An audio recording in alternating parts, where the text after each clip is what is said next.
Guess who's the biggest supporter of their own enslavement? You are. Yeah, hey, this is what Papa Duck, y'all already know, my nigga. Shife on the beat, y'all already motherfucking know what it is. Hey, flex, stop bullshit. What's happening, man? It's your boy Papa Duck. I want y'all to understand one thing and one thing only. A lot of y'all play a big demise into y'all own enslavement. And it's simply because a lot of y'all don't simply ask why. Basically what I'm saying is money. We know they print money, but they still ask for donations. Or somebody gonna die because they don't have the money for a certain surgery or whatever the case may be. But this is what we go for. They print money. The Federal Reserve is ran by a family. Come on. Same thing with the banks. We know the games that the banks play. The banks literally take our money and invest it. Our money. This is a game. All this is a game, and we know this. The schools. We know the schools ain't teaching us nothing, man. 12-step brainwash camp. And if you're lucky, you might go to the next level, which is college. The average entrepreneur never even finished high school, let alone college. What I mean by what I've been saying is we know these things. So we are the biggest, we play the biggest role in our own enslavement. Think about it. Driven by an insatiable appetite for power, such individuals have done their best to control both the minds and bodies of their subjects. Seen in this light, the history of civilization is very much a history of varying degrees of human enslavement. Especially in the case of more authoritarian regimes, it has been common to assume that the masses are purely victims in their enslavement, unable to mount any form of resistance due to the threat of force wielded by those in power.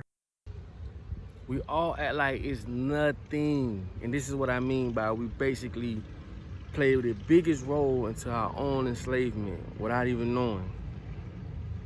The reality that was put in front of us, somehow we just take it and don't ask no questions. So you telling me paying bills every 30 days, not just paying bills every 30 days, but going to work just to make just enough, if that, to give the money up and turn around and do it all over again, 365 days a year. And we know this. The police, do we need the police to govern us? See, this is the reason why they came out with classes. You know why? First of all, we divided. Second of all, we divided into classes. Some people are gonna have things in place, supposedly in life, so they don't give a damn about you or anybody under them. That's why you got a higher class, middle class, and a lower class. It's all broken down for a specific reason. This is why. There's no such thing as class. But in an oppressed society like this, you have to categorize people as such so that we can turn them against them and them against them. Are you serious? Not only are those in power vastly outnumbered by those over whom they rule, but governments rely on the subjugated populations to provide them with a continual supply of resources and manpower. Basically, what he's saying is the people that oppress us are outnumbered by the people that they oppress, for one. Secondly, they rely on people for resources and manpower. Like I told y'all, no matter how much money the top tier has, they still need people to work. So somebody thought of an idea to send us to school, to train us, indoctrinate us to be hard workers. This is why in the Bible it says a man should work by the sweat of his brow. Why is that? You gonna work while they sit in the office playing golf. Wake up, people. All this stuff is being indoctrinated. All this stuff is being planned. You are being taken to school to be a worker. Now they're taking it a step further because they coming with AI. And I told y'all, once artificial intelligence hits, they don't need you. Just imagine where the world gonna go at from that point. Pay attention. If one day enough people refused to obey and stopped surrendering their wealth and property, their oppressors would, in the words of Le Boetti, become naked and undone and as nothing, just as, when the root receives no nourishment, the branch withers and dies. Just as an animal born in captivity knows nothing of the freedom it lacks and hence does not resist its chains, so too those born into state slavery lack the knowledge of what it means to be free, and thus tend to accept their servitude as if it were natural. When one spends their formative years observing those around them not resisting their oppressors, but accepting them and even adoring them, the effects of custom tend to override the natural instinct for freedom, and submission becomes habitual. What about the laws and the rules? We can't beat our own kids. We can't sell weed, but they can. It wasn't legal until they made it legal. Pharmaceutical drugs, they can sell them, but you can't. All these things have been put in place, and we're smart enough to know the difference. The endless supply of mindless diversions provided by the mass media and entertainment industry, the numbing effects of pharmaceutical drugs, and the dramatic farce of political elections all serve to distract the attention of the populace away from the reality of their enslavement. One of the biggest tactics that they use to keep you busy and distracted. If you notice, they would throw stuff out there. And I always use the R. Kelly and I always use the Bill Cosby thing as an example. When they do stuff like that, they want you to look at the left hand and not pay attention to the right. They do this all the time. Just a minute ago, they was talking about Floyd George. Now what they talking about? Exactly. By co-opting techniques used by religions to make their authority appear sacred.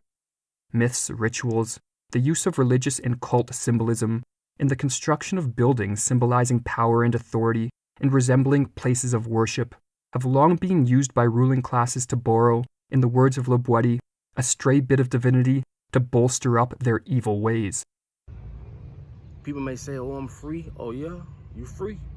Free to do what? Huh? You can't even go out and hunt certain animals without going to jail. You're not free. Like, I can go on and on and on about the things you can and can't do because you're not free. You never really own a house because you're always going to pay taxes. You never really own nothing. If you knew what a certificate means, a certificate, I suggest you look the word certificate up. So when you get your titles to your cars and when you get married and all these different things, you have to understand that you're in bed, or should I say, you're involved in an entanglement with the government. You can't even preach without their permission. Come on. Religion? You can't even speak the word of God, which is a spiritual thing, can't be taught. Like, I can go on and on and on. Another tactic for engineering consent used by ancient tyrants was analogous to what we call the welfare state today. Le Boetti notes that on select days of the year, ruling classes used to distribute bread, wine, and a little bit of money to their subjects, and soon after those who were content and satiated would cry out, "Long live the king." The fools did not realize, Le Boetti writes, that they were merely recovering a portion of their own property, and that their ruler could not have given them what they were receiving without having first taken it from them. We are the biggest supporters of our own enslavement. I cannot say it enough because we participate in things that we know ain't right. You will walk in a courtroom, take your hat off, and say yes sir, no sir, obediently to the judge. But you'll go right on the street, see one of your own people, you curse them out, you want to run them over, you want to shoot them, you want to do all this. It's crazy how this thing is set up. This is the real magic, people. When they talk about magic, this is the magic. And I'm gonna give you another example of the magic. How your grandma can tell you, don't come in this house with that drug money. I don't want none of that drug money. But it'll send you to the drug store. to go get some drugs. That's magic, people. You have to understand, it's not that complicated. You just have to wake up. You just have to open your eyes. You just have to see what's going on.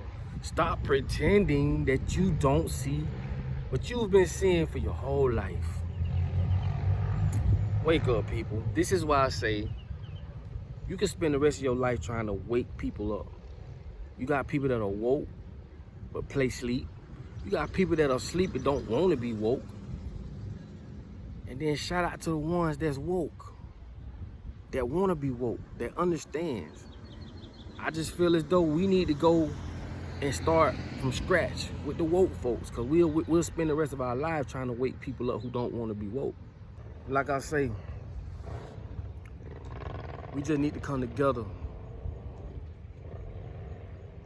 And I'm working on something real big right now. And I'm gonna need all y'all help. Something that's gonna bring us all together under one roof to where we can start over and get the hell away from here.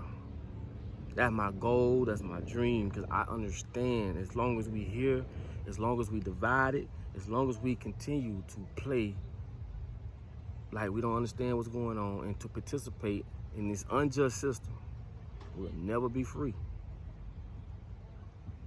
We'll never be free. Because once we remove our mouth from the titty of the system or the government, we don't need nothing from them. But as long as they set this up to where we need them, we're gonna always be a slave to them. And it don't matter what color you are to a certain degree. So with that being said, we're working on something major right here. So when I ask you, a lot of times when I say, listen, this is how you can build your credit, even though I know it's all a game, but look, y'all see how we living though. Y'all see the situation, how it's systematically set up. I'm trying to teach y'all how to beat the system. Don't be a part of the system, beat the system. When I say, listen, this is how you build your credit. Don't build your credit to go buy no house or no car. Build your credit to go buy a business so that you can support the movement. Do your part. We all got a part to do. And I wish we didn't have to go through that, but until we don't have to go through that, the only way we can get to it is to go through it. This is why I promote certain products to become your own boss. Bro, listen, bro, this is way deeper than rap. This deeper than rap. Deeper than rap. This is why I tell people, be your own boss. So when we collectively come together, we have the resources, finances, we have everything we need. We don't have to go get no grants. We don't have to go to the government. We don't have to go get them for nothing. This is why I push these different products and these different businesses. I keep telling y'all, I see the comments. Oh, Duck, this, he'll sell out, he this. Okay, we're gonna see in the end. Cause I told you, boy, I feel like how Jesus felt when he tried to wake the people up. And they was, you know, they wasn't following him, and it was, oh, he this, he, same thing. It's bigger than rap, bro. I told you, if I ever come to you with something, trust me, it's bigger than what you think it is. And if you can see it or not, it's all good, baby. But remember this when I told y'all this. We're finna start something big. We're finna start our own community. We're finna get the hell away from here. Whether you come or not, that's your business. But we're finna start over, because I will not continue for myself or to allow you to be the biggest supporter of your own enslavement. Now that's facts. Yeah, hey, this is what Papa Duck, y'all already know, my nigga. Shife on the beat, y'all already motherfucking know what it is. Hey, flex, stop bullshitting.